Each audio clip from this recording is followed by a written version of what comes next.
Friends, my senior friends, well, I am addressing this lecture to PG students. This is part of the syllabus. As I already told you, I have given you lectures on Raymond Williams' Culture is Ordinary, and then second author that we dealt, you remember, that is Stuart Hall, Two Paradigms, isn't it?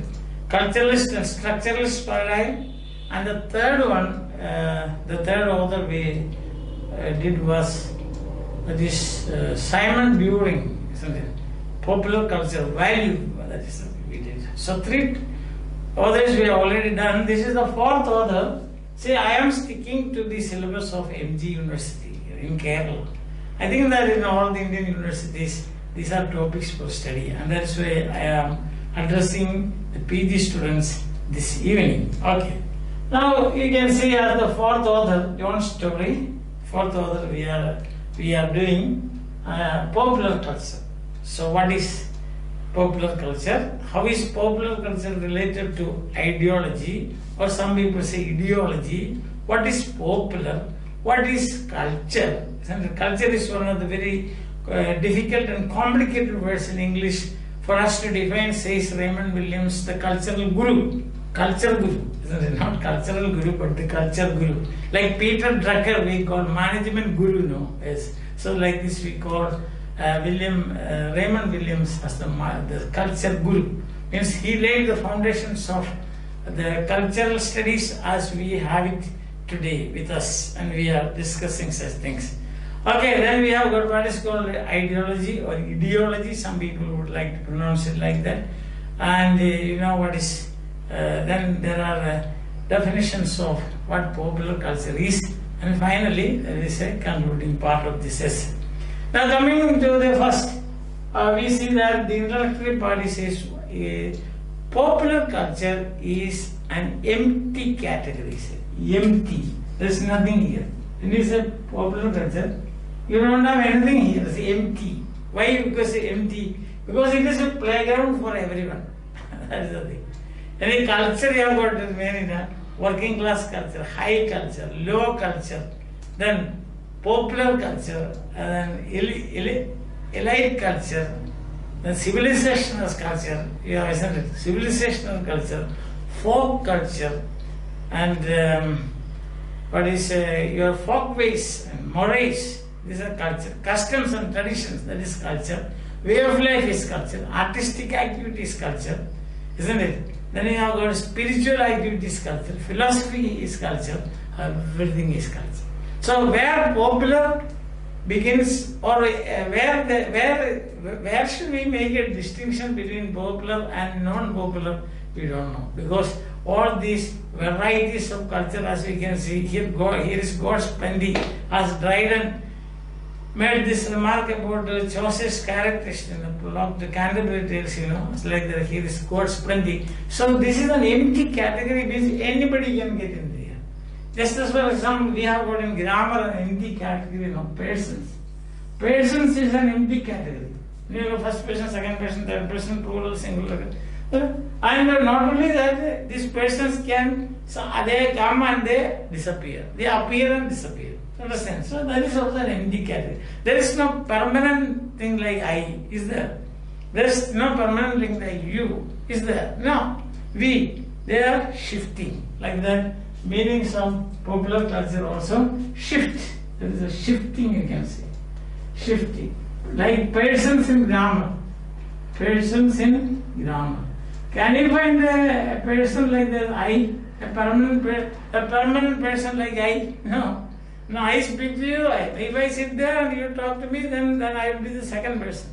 When we talk about another person, that becomes a third person. So it is an empty category, you can say. Like this, shifting category, empty categories. Listen.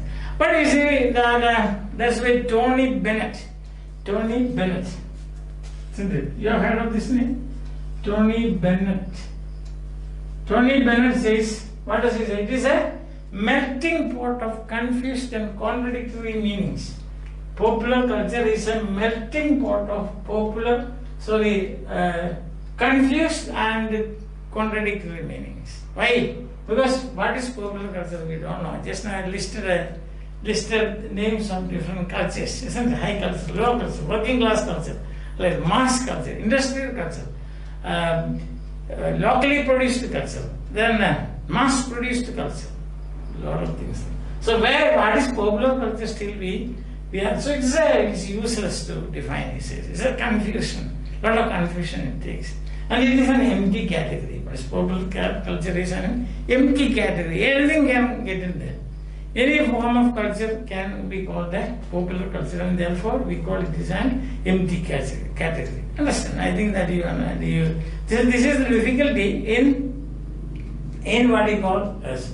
Now, whenever you say popular culture, there is another point. One is we have seen this is confusion and contradiction. Confusion and contradiction. We cannot define it possibly. And then secondly, we said it is an empty category. Popular culture is empty, means shifting. That's the thing. It is an empty category. It is confusing. And then third point, difficulty is definitional problem, we can say. It's a definitional problem of popular culture, and that is there is always an implied otherness. Implied otherness. What is this otherness? When we say popular culture, then another other culture will come. Is it, they ask, am I a popular culture? There is working class people who say, are we, ours is popular culture? Or folk culture will come and say, are we popular culture? Isn't that? Or mass culture will come and say, are we popular culture? Can you? So there is always an implied otherness. Otherness means other forms of culture. Understand? The moment we say popular culture, some other forms of culture come and knock at your doors. So this is the definitional problem that we find about popular culture. What is popular culture? 3 problems, 20 minutes is. One is, it is a confused and contradictory category. It's very difficult. Then it is an empty category. And then we say it is implied otherness. So the moment we think of popular, then other forms of culture will appear before you. Okay. Now that is one point. The second point that we are going to deal today is Williams' definition. 3 definitions given by culture, not popular culture. So one we have already seen the problem with popular. Now the second is definitions of culture. Definitions today. So first one we have done, this is the second point, second definition. Williams gives 3 definitions. First he says that it's very difficult, it's a complicated word. There are not very complicated words in English, and this one is culture. But in the other complicated words, you know, say for example, when you think about, definition of, when you think about certain definitions, you find now, we can't just explain it or define it as such. You have got plenty of such concepts nowadays. So I need not tell you that. For example, simple thing, romance. What is the definition of romance? The moment you say romance, lots of things come dancing and standing around you. Isn't it romance? What is romance? Like this, what is culture? Another problem is civilization. What is civilization? C.M. George says that civilization is democracy. Democracy. It is such a thing that everybody is wearing that hat and it has lost its shape. This is democracy. So this is definitional problems are there. Now definitions, one given by, there are 3 definitions given by Williamson. First one is, it is a general process of intellectual, spiritual and aesthetic activities. General process of intellectual. 3. Spiritual. What is intellectual means? Philosophy, theology, that becomes spiritual. Science, isn't it? Vedas, that is, as Greek philosophers, they are thinking, the activities that is going on in universities, isn't it? And colleges, you can say that is intellectual activity, right? Then the second is spiritual, that's about the rituals, religion, religious activities. So thinking about God, thinking about soul, thinking about afterlife, thinking about rebirth, thinking about your resurrection, as the Christians would say, or thinking about the punishment after death, the reward after death, the sufferings, reason for the sufferings, these are all spiritual. The story of Job, that is spiritual, that way we can say. Alright. And intellectual, spiritual, and aesthetic means beauty. Something to do with beauty, like it's a Taj Mahal, or sculptures, or literature, is great poetry, narrative poetry, heroic poetry, and the Shakespeare's plays. These are all we can say aesthetic. Aesthetic. Understand? So there are construction of huge buildings, pyramids, so Taj Mahal. So these are aesthetic qualities. So that is one definition. First definition is this is the general process of intellectual, spiritual, and aesthetic activities or development. Yes, development. All right. And you know, write it on the board. You can write it in your notes. Yes. Once again, it is the general process of intellectual, spiritual, and then aesthetic progress. We can say progress, or you can say activities. Aesthetic activities. Understand? Then the second definition is, it says that is about what we call a way of life. Second definition, a way of life of a people or a group of people, way of life of a people during a period. That way, if you consider, you can say that the culture of the Paleolithic men, old Stone Age, the culture of hunter-gatherers, that is a way of people. The Neolithic age, you can say. The people of the culture of that we found in, after excavations we found in Harappa and Mohenjo-daro.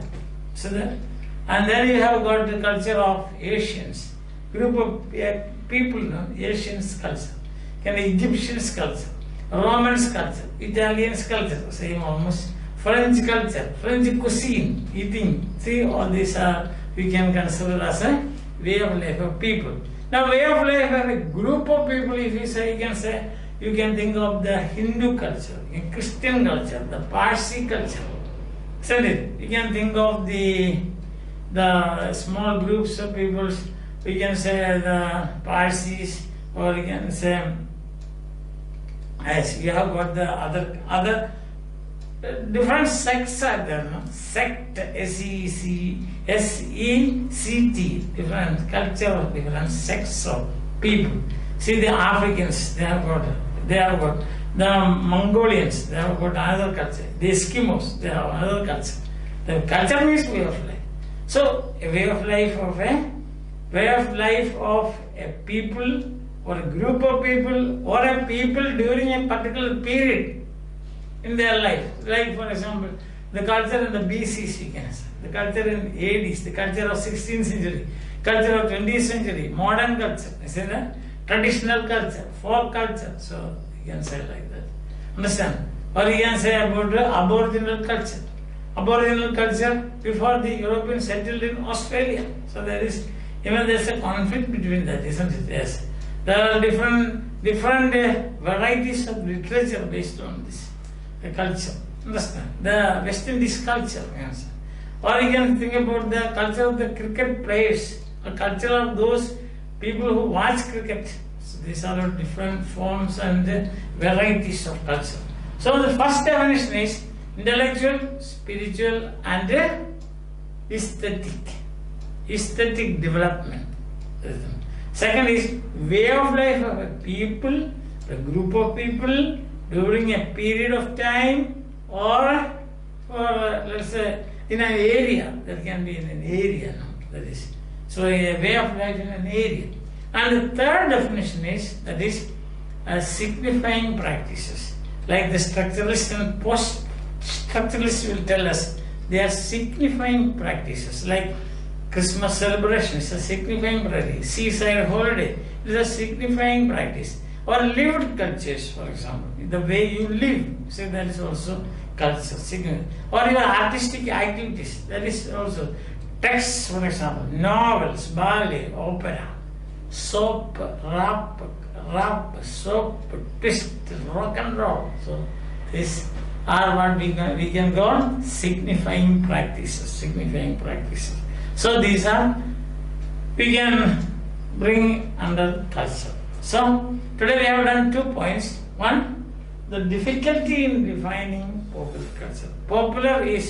Popular implies always otherness. That is the thing. Moment we speak about popular, there is other cultures. In relation to that, only in relation to that we can define culture. That's the otherness, that is implied otherness. Then the second one is we saw that it is an empty category. See, anybody can shifting. Yes. And Tony Bennett says it is confusing and it is confused and contradictory. So useless to think about. That's a very negative way of saying, isn't it? And then third, second point today we saw is 3 definitions given by Raymond Williams, the culture guru. He says that first definition is it is intellectual, spiritual and aesthetic development of a society or a group of people or a nation or part of any part of the world, any part of the earth, like that we can say. Second one, we saw a way of life of a people or group of people, small group of people, large group of people in an area or during a period of time. So that in BC, like that you can say. Renaissance culture is. So you can have such cultures. And third is taking cue from post-structuralists and structuralists and post-structuralists. Williams defines culture as signifying practices, artistic activities, like texts. For example, all the texts are signifying practices. Dance forms are signifying practices, isn't it? Your play, your dramas, your films, your what else? Your other expressions of art. You are holding, going to seaside for holding, or climbing hills, trekking. So signifying practices, lived cultures you can say. They are signifying practices, and therefore he says that also can be included in the when you define culture. So, my dear friends, we have done 2 points today. One is difficulty in defining popular culture. 2, 3 definitions given by popular culture. I think that you are satisfied by this for the time being. The rest of this we will be discussing tomorrow or in the 3 or 4 classes. We will be doing that. That is what is popular according to Williams. What are the definitions of ideology or ideology? 5 definitions of. Actually, this essay can be summed up 3 definitions of culture, 5 definitions of ideology, and 7 definitions of what we call popular culture, and the conclusion. So the remaining part of the essay we will discuss tomorrow or within 2 or 3 days, and that will be over. If you have got any doubt in between, come, we will discuss and we will share our views, our difficulties, our critical problems, our critical issues. Until then,